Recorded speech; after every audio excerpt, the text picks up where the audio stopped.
Salut à tous, c'est Guillaume. On se retrouve aujourd'hui pour une nouvelle vidéo concernant la Garmin Instinct 3. Là, je vais vous parler de l'autonomie de cette montre sur cette vidéo. Alors, la Garmin Instinct 3, c'est une montre qui peut aller jusqu'à 100 jours d'autonomie et qui peut avoir une utilisation GPS jusqu'à 260 heures avec l'énergie solaire. Dans cette vidéo-là, on va parler uniquement de la batterie. Je ferai d'autres vidéos sur d'autres sujets sur cette montre. Je voulais à la base faire une vidéo longue, très longue sur toute la montre, mais au final, c'est peut-être mieux de faire partie par partie. Au niveau de l'autonomie de la batterie, on est sur une batterie lithium-ion. Garmin nous dit que la montre peut aller jusqu'à 40 jours en montre connectée, voire illimitée avec l'énergie solaire. Vous avez le mode économie d'énergie, où là vous avez juste l'heure, l'altimètre qui est actif, etc. Vous n'avez pas la fréquence cardiaque, l'oxymètre de pouls, vous n'avez pas les fonctions connectées et tout. Donc voilà, 100 jours en économie d'énergie et illimité grâce au verre solaire. En mode GPS seul, sans énergie solaire, on est à 60 heures et avec captation solaire, on est à 260 heures théoriques. Avec tous les systèmes satellites, on est sur une autonomie de 40 heures sans le solaire et 80 heures grâce au verre solaire. Tous les systèmes satellites et multibandes activés, on est à 34 heures et 60 heures grâce au verre solaire. Le mode GPS avec la batterie au maximum, on est sur du 150 heures ou illimité grâce au verre solaire. Et en mode expédition, on est sur une autonomie de 60 jours. Le mode expédition, c'est un mode un peu à part, j'en parlerai dans une autre vidéo. Quand Garmin nous dit que c'est tant d'heures avec captation solaire, c'est pour 3 heures par jour d'exposition en plein soleil. Voilà, donc si vous voulez la rendre avec une autonomie illimitée, il faut la porter H24 avec un poignet découvert et passer au minimum 3 heures dehors tous les jours. Ce qui en pratique n'est pas possible. Donc vous devrez la recharger quand même tous les peut-être 2 ou 3 mois. Ça dépend de vos utilisations. Alors mes retours sur cette montre, sur son autonomie, ça va vous servir à vous faire votre propre avis concernant cet Instinct 3 que voici la 50 mm solaire. L'autonomie varie en fonction bien sûr de la fréquence de vos activités et du paramétrage du GPS et des paramétrages généraux de la montre. Mes réglages que j'utilise tout le temps, que ce soit en mode montre connectée ou en mode montre non connectée, les voici. Alors, le capteur de fréquence cardiaque est toujours actif. J'utilise jamais l'oxymètre de pouls parce que j'en ai pas besoin personnellement, donc ça pompe pas mal de batterie. Moi, je l'utilise pas. Il est tout le temps désactivé, même pendant le sommeil. Le rétroéclairage est à 5%. Vous pouvez le mettre à 100 ou à 20 ou à 50, mais ça sert à rien de mettre à plus de 5% parce que déjà que l'écran de base est très lisible, tout est illuminé sur l'écran. Quand vous le mettez à 5%, on voit tout, même quand il fait super sombre. La lecture sur le cadran de la montre est vraiment très facile. Le rétroéclairage automatique, je le désactive. Le rétroéclairage automatique, c'est quand vous voulez lire l'heure, le cadran s'allume obligatoirement. Ça, je l'ai désactivé parce que ça prend de la batterie, ça sert à rien. Quand j'utilise le GPS, je le mets toujours en mode standard. J'ai 2 alarmes quotidiennes qui vibrent et qui sonnent. Ça prend aussi un peu de batterie. J'utilise le compte à rebours assez souvent, surtout pour la cuisine. J'utilise tous les jours la lampe torche intégrée. Ça, je ferai une vidéo aussi dessus. Mais franchement, la lampe torche intégrée, elle est excellente. Et l'altimètre et le baromètre et la boussole, voilà, sont toujours actifs. Mais ça prend vraiment pas beaucoup de batterie. Pour mon test en mode montre connectée, alors moi j'ai utilisé les fonctions Smart que pour recevoir quelques messages, hein, j'en reçois peut-être 10 ou 15 au maximum par jour, donc c'est vraiment pas beaucoup. Moi j'ai chargé la montre à 100% le 4 mars 2026, c'est la date à laquelle j'ai reçu la montre, donc je l'ai chargée à 100% à la réception de la montre, et je l'ai allumée vers à peu près 22h30. J'ai mis la montre à recharger le 31 mars 2026 vers 18h, j'étais à 33% de batterie, avec encore 14 jours restants en autonomie, donc en jour théorique, en utilisation normale. Je la mets à recharger aux alentours de 30% pour des raisons d'entretien de la batterie. Du coup, j'ai eu une autonomie de 27 jours réels, plus 14 jours théoriques qui restaient d'afficher sur la montre, ce qui fait 41 jours, ce qui correspond à l'autonomie annoncée par Garmin. Durant cette première période de test, j'ai fait 10 bilans santé, donc ça utilise l'oxymètre de pouls, c'est pour ça que je le précise, le bilan santé, ça utilise l'oxymètre de pouls, la fréquence cardiaque, ça mesure le stress, etc. Donc ça prend un tout petit peu de batterie.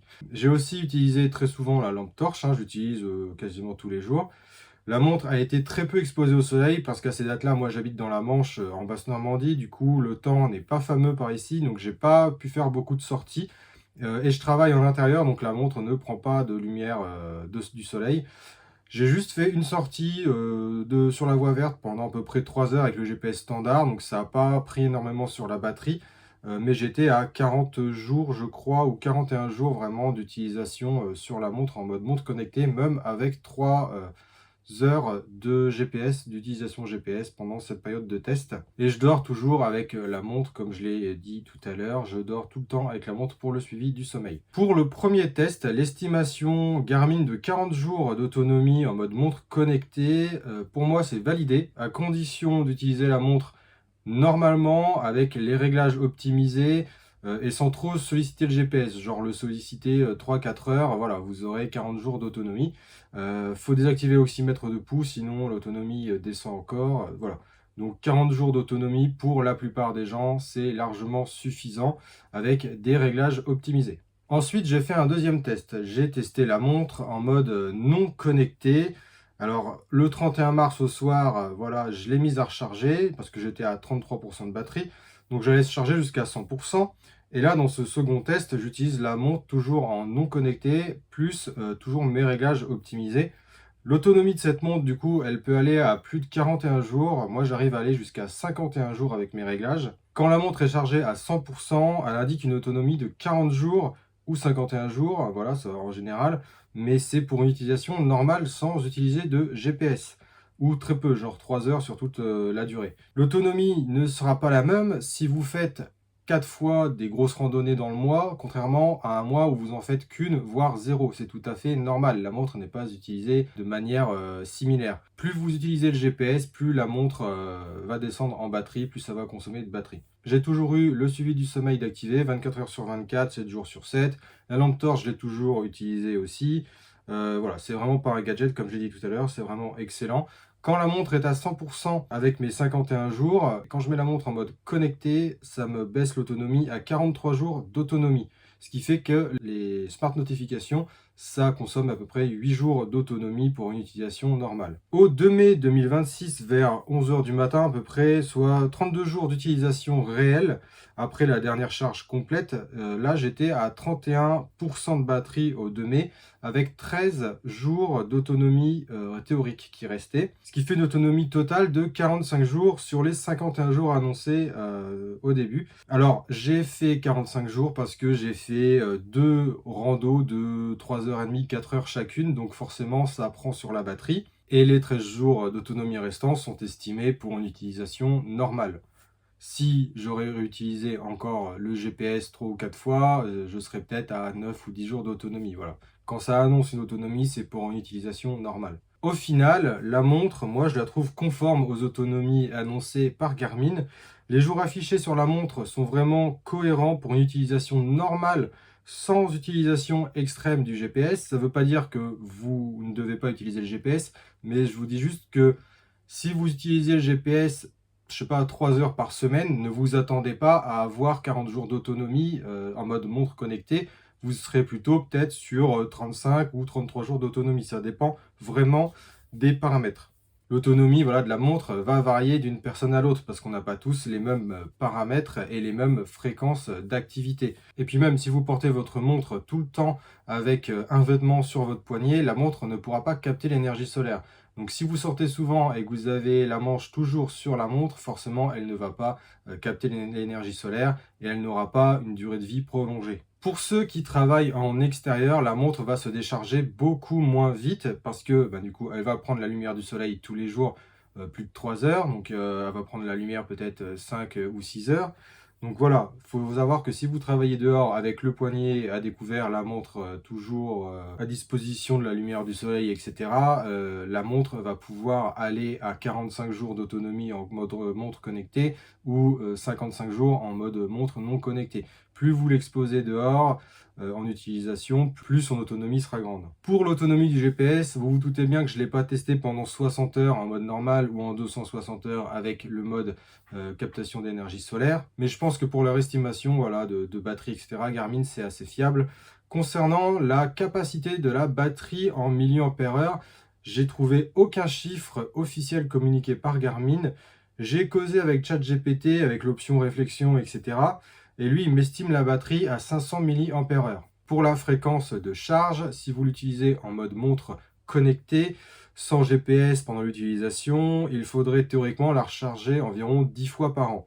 Si vous l'utilisez en mode montre non connectée, toujours avec les mêmes réglages, sans utilisation GPS, etc., on serait plutôt autour de 7 recharges par an. Mais en pratique, dans la réalité, je pense qu'on est plus entre 9 et 15 recharges annuelles pour cette montre. Pour la majorité des gens, voilà, je pense que 15 fois par an, la recharger, ça sera correct. Les fréquences de recharge de cette montre sont tout simplement exceptionnelles comparées à la concurrence comme avec une Apple Watch Ultra 3 ou une T-Rex Pro 3 48 mm. De manière générale, une Apple Watch Ultra 3, ça a une autonomie de 42 heures en utilisation normale, ce qui représente environ 185 recharges annuelles. Pour la T-Rex Pro 3, on est sur 30 recharges par an pour cette montre.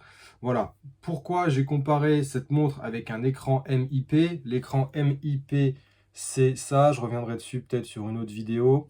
Ça consomme vraiment pas beaucoup de batterie. Et l'Apple Watch et la T-Rex Pro, ils ont des écrans AMOLED. Donc pourquoi je compare ça avec la Instinct 3 solaire? Parce que du coup, vous allez le faire vous-même dans votre tête, même si vous regardez la vidéo ou même si vous êtes intéressé sur cette montre et que vous regardez sur Internet, vous allez forcément la comparer à l'Apple Watch ou à la T-Rex Pro 3, etc. Moi, je vous informe juste là-dessus. Si vous voulez vraiment comparer une montre de chez Garmin Instinct par rapport à la T-Rex Pro 3, il faudrait comparer à la Instinct 3 50 mm OLED. On est sur des performances vraiment très similaires. La Instinct 3 OLED a une autonomie de 24 jours et la T-Rex Pro 3 a une autonomie de 25 jours. Donc là, voilà, c'est vraiment la Garmin Instinct 3 OLED, c'est vraiment la concurrente directe de la T-Rex Pro 3. Mais pour ce qui est de la Instinct 3 solaire, elle défonce tout au niveau de l'autonomie. Et en plus, c'est un écran MIP, mais je veux dire, c'est vraiment net, c'est lisible. Là, on peut voir. Alors, je sais pas si la mise au point s'est faite comme il faut, mais l'affichage est vraiment net. On voit les pixels, mais c'est très léger. C'est normal, c'est un écran MIP, mais il y a eu pire, je pense, au début des écrans MIP. Donc là-dessus, rien à dire. C'est vraiment un très bon écran, très lisible.